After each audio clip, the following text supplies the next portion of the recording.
Hello sa aking mga viewers. Muli, nandito na naman si Madam upang magbigay ng dagdag kaalaman. Kung bago ka pa lang sa aking channel, huwag mong kalimutang mag-subscribe at pindutin ang bell button para updated ka sa mga bagong video na aking i-upload. Ngayon ay tatalakayin natin ang tungkol sa Araling Panlipunan 4, Quarter 1, Week 3, mga hangganan at lawak ng teritoryo ng Pilipinas.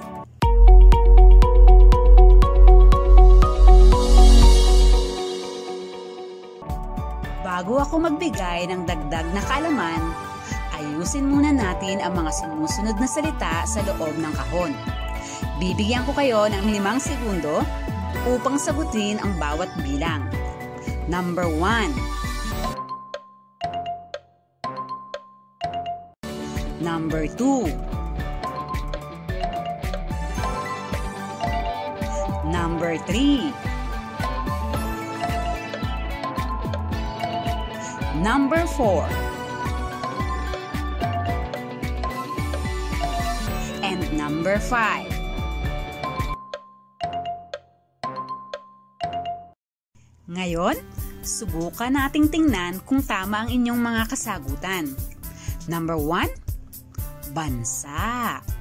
Tama. Number 2, Pilipinas. Tama rin. Number 3, lawak. Magaling. Number 4, pulo.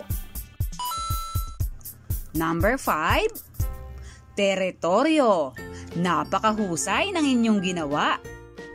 Ano kaya ang kaugnayan ng mga salita na ating nabuo sa ating susunod na aralin?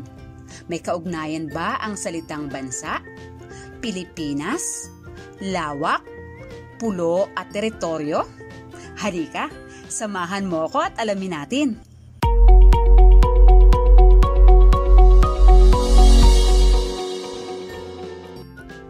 Ang ating aralin ay tungkol sa hangganan at lawak ng teritoryo ng Pilipinas. Ang Pilipinas ay binubuo ng humigit kumulang 7,107 malalaki at maliliit na pulo. Ang kabuuang sukat ng bansa ay 300,000 kilometro kwadrado.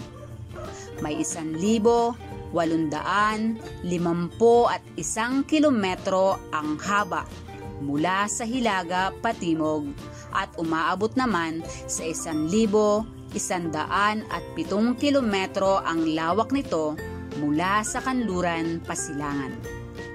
Ang Pilipinas ay bahagi ng kontinente ng Asya at nabibilang sa mga bansa sa rehiyong Timog Silangang Asya. Ito ay kapuluang napapalibutan ng mga anyong tubig. Ang Pilipinas ay bahagi rin ng karagatang Pasipiko. Isang teritoryo ng Pilipinas ay batay sa Artikulo 1 ng Saligang Batas ng 1987 ay binubuo ng kapuluan ng Pilipinas. Kasama rito ang lahat ng mga pulo at mga karagatang nakapaloob dito. Kasama rin ang lahat ng iba pang teritoryo na nasa ganap na kapangyarihan o jurisdiksyon ng Pilipinas. Binubuo ito ng kalupaan, katubigan at himpapawirin. Mga bata, may natutunan ba kayo sa ating aralin?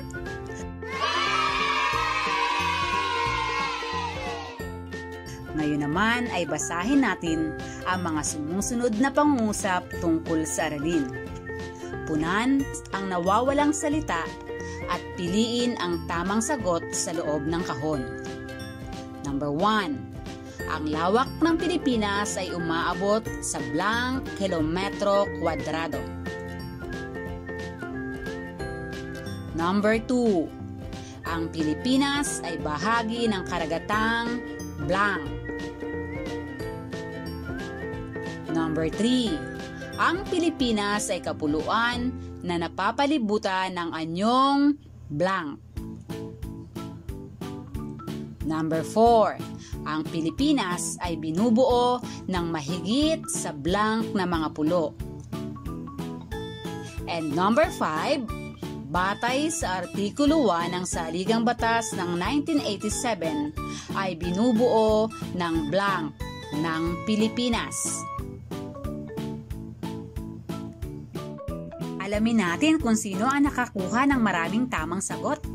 Ano ang sagot sa number 1? Ang lawak ng Pilipinas ay umabot sa 300,000 kilometro kwadrado. Number 2. Ang Pilipinas ay bahagi ng karagatang Pasipiko. Tama. Number 3. Ang Pilipinas ay kapuluan na napapalibutan ng anyong tubig. Magaling. Number 4.